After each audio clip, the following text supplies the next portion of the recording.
shouldn't kvetch about Monday morning. What do I got to kvetch about? I play a few records, I tell a few jokes, I go home. It's not really like I'm going through any kind of hell. Of course, it wasn't always like that. I remember Monday mornings and surgery. Now, that was a challenge. Yes, I was a surgeon. One of the best. I was pompous, too. Every day when I'd walk into the OR, I'd throw my arms skyward and scream, "These hands have been touched by God!"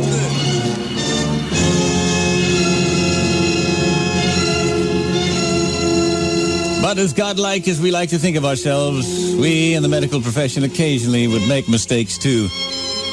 Only oftentimes they would have profound effect.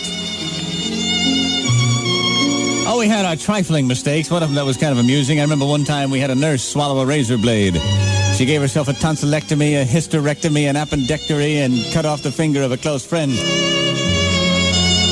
We all had a chuckle out of that, but one time we had an even bigger mistake. Well, test tube babies was the thing.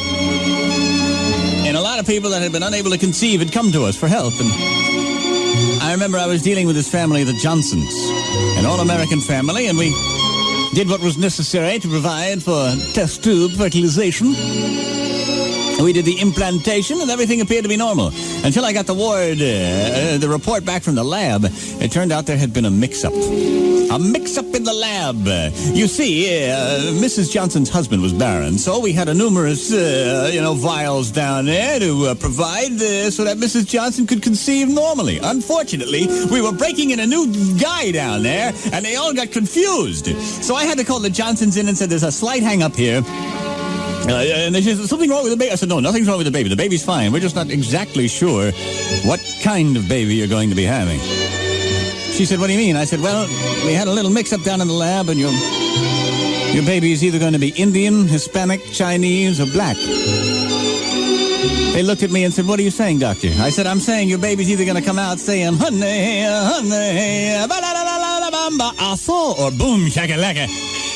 No, of course, he could, we have a number of Caucasoids as well, so, chances are, they looked at each other and they said, "My God, how could a thing like that?" I said, "Hey, these things happen."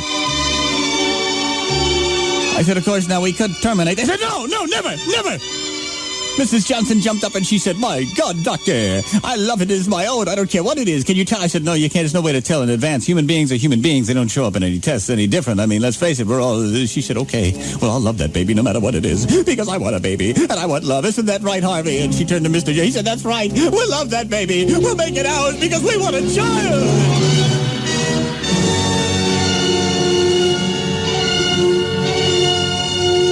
Well, needless to say, it was great anticipation in the OR that day when she finally gave birth, and I stood there with my fingers crossed, and sure enough, I said, Mrs. Johnson, it looks like you're the proud mother of a sparkling blonde-haired, blue-eyed baby boy.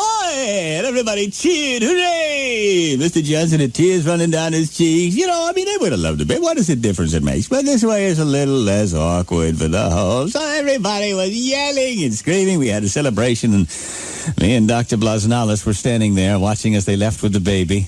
And Blasnalis turned to me and said, "The odds on this thing turning out right, really, frankly, it could have been anything going to happen." I said, "Well, just to be sure, I made sure Mrs. Johnson was given a couple of extra treatments just to increase the odds ratio toward what she wanted." He said, "Oh, great. Where'd you do that, in the lab?" I said, "No, Atlantic City."